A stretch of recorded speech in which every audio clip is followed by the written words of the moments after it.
कांग्रेस में युवा और बुजुर्गों के बीच जारी खींचतान के बीच सोनिया गांधी ने एक बार फिर फूके हुए कारतूस पर भरोसा करना सही समझा और राज्यसभा में पार्टी की कमान मल्लिकार्जुन खड़गे को थमा दी।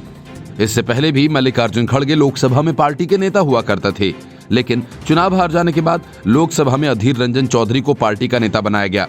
राज्यसभा के रास्ते जब संसद में खड़गे की एंट्री हुई, तभी से इस बात की चर्चा थी कि गुलाम नबी आजाद के बाद पार्टी की कमान खड़गे को ही दी जाएगी।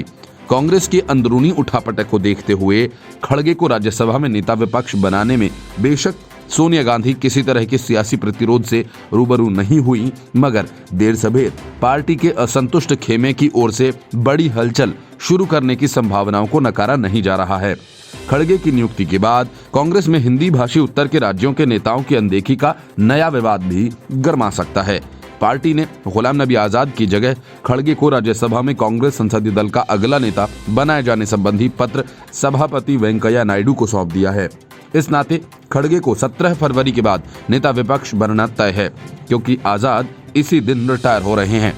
बजट सत्र के पहले चरण के अंतिम दिन सदन में आजाद का भी आखिरी दिन था और तभी सदन स्थगित होने के बाद राज्यसभा में कांग्रेस के उपनेता आनंद शर्मा गेट के बाहर तक उन्हें छोड़ने आए और आजाद को विदाई दी।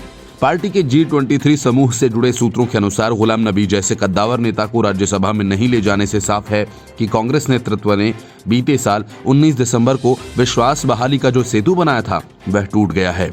साथ ही आपसी संशय की लकीरें इससे और गहरी होंगी। विशेषकर हिंदी भाषी राज्यों के नेताओं की उपेक्षा का सवाल तो आएगा ही।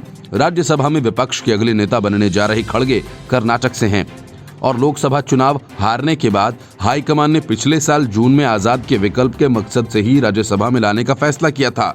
राज्यसभा में पार्टी के मुख्य सचेतक जयराम रमेश भी सदन में कर्नाटक का प्रतिनिधित्व करते हैं, जबकि लोकसभा में कांग्रेस संसदीय दल के नेता अधीर रंजन चौधरी पश्चिम बंगाल, उपनेता रवनीत सिंह बिट्टू पंजाब से आते हैं।